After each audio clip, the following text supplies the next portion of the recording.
Though the Marvel Cinematic Universe is a blockbuster behemoth of a movie franchise, there's no denying the absurd attention to detail that Marvel Studios, at the behest of producer Kevin Feige, puts into each and every single one of their films. Yes, even Thor: The Dark World. The MCU has not only maintained a shockingly consistent level of quality across its near 24 movies, but firmly committed itself to densely packaging each film with as many Easter eggs, callbacks, and sly hidden details as possible. The brilliance of these sneaky details is that they pass by the overwhelming majority of audiences, despite the amount of time and effort that was surely put into getting them into the movies. So with that in mind, I'm Will for What Culture, and here are 10 insane MCU details nobody noticed. Number 10. Hulk has a chest scar from his fight with the Abomination, Thor Ragnarok. The Hulk's redesign for Thor Ragnarok did include one incredibly subtle reference to the solo romp The Incredible Hulk, as uncovered by the fine folk at Reddit's r/movie details. Pay extremely close attention to the left-hand side of Hulk's chest, and you'll notice a faint, scarred marking, which just so happens to be in the exact same spot where Hulk was stabbed by Abomination in the climax of The Incredible Hulk.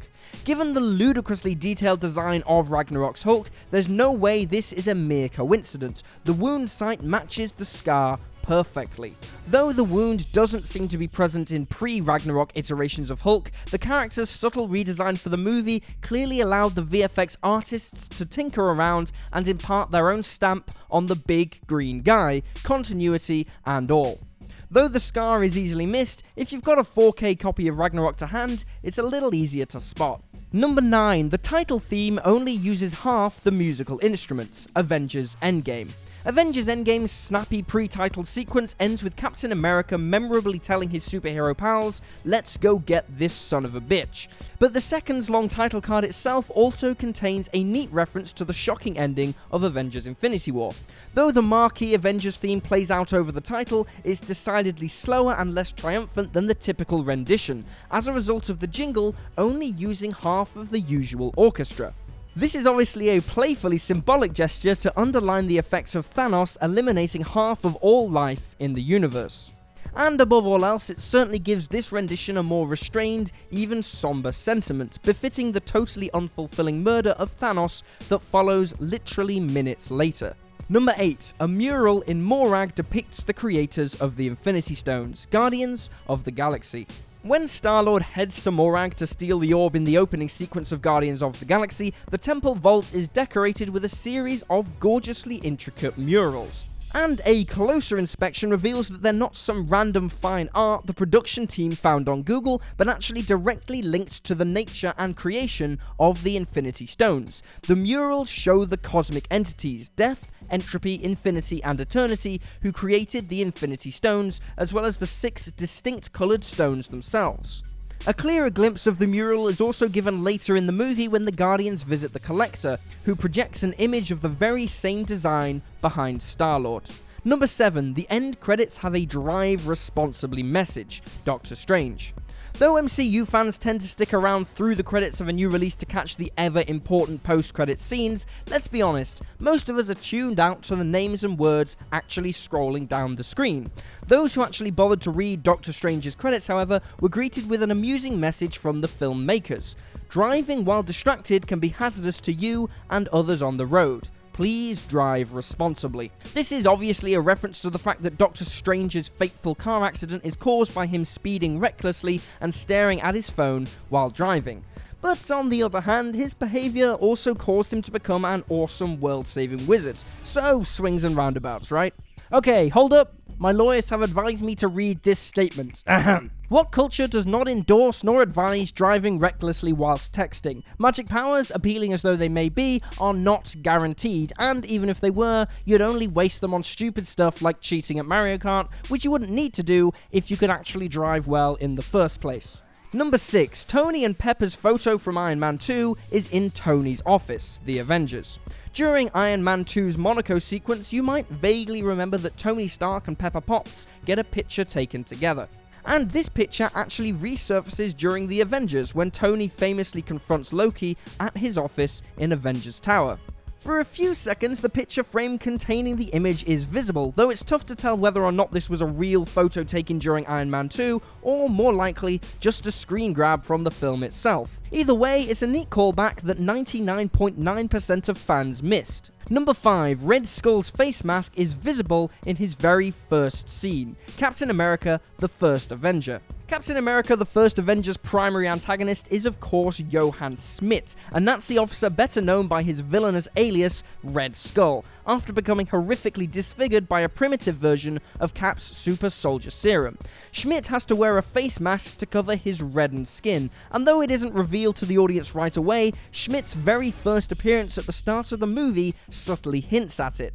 While Schmidt's talking to the church keeper, pay close attention to the skin around Schmidt's left ear, which creases in an unnatural and grotesque way for a moment, revealing the seam of his face mask. The scene's low lighting makes it a tricky catch, but there are in fact a few sneaky moments throughout the film such as this, where Schmidt's mask begins to slip ever so slightly. Number 4, Liz's drawing of the Avengers foreshadows Ronin, Spider-Man: Homecoming. Spider-Man: Homecoming boasts an incredible feat of foreshadowing in its very first shots. During the film's prologue sequence, Adrian Toomes, aka Vulture, is sorting through the wreckage of the Battle of New York while examining a picture of the Avengers drawn by his daughter, who is of course eventually revealed to be Peter's love interest, Liz. The picture seems like any regular cute kid's drawing of superheroes until, on further inspection, it's clear that Hawkeye isn't donning his usual bow and arrow, but actually a sword. This is clearly a nod to his eventual role as Ronin, as finally revealed in Avengers Endgame, where he picked up a sword to slice his way through the Yakuza in Japan. Given that Endgame started filming mere weeks after Homecoming's release, it's little surprise that Marvel Studios had their ducks in a row enough to include this reference, even if there was ultimately almost 2 years between the release of Homecoming and Endgame.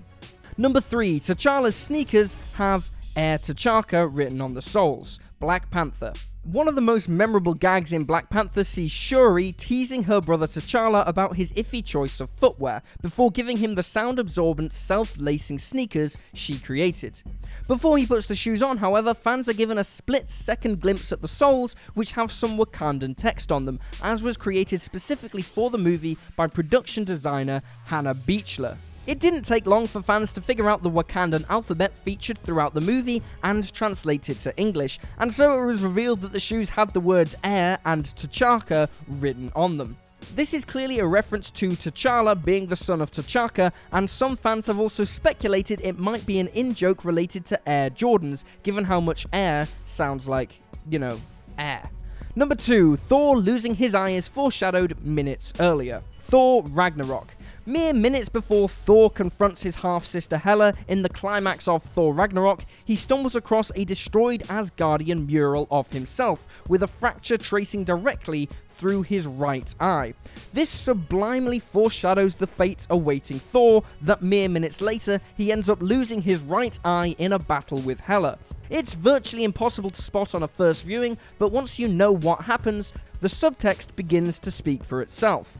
Still, it is just subtle enough to give fans a fuzzy light bulb moment of recognition when they catch it. God bless Taika Waititi.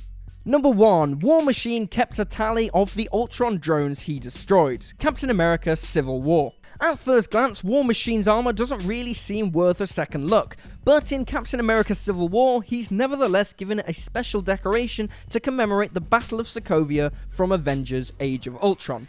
On the right-hand side of the armor's chestplate, Rhodey has included dozens of cartoonish images of Ultron's head, which seemingly serve as a tally of all the Ultron drones he destroyed during that battle. Pilots in the real world commonly keep tallies of downed enemy planes, and given that Rhodey himself is a member of the US Air Force, the logic totally tracks in this case. Sure, it might seem a little vicious for a technically good guy to be keeping a tally of his destroyed enemies, but bear in mind, Ultron was a massive.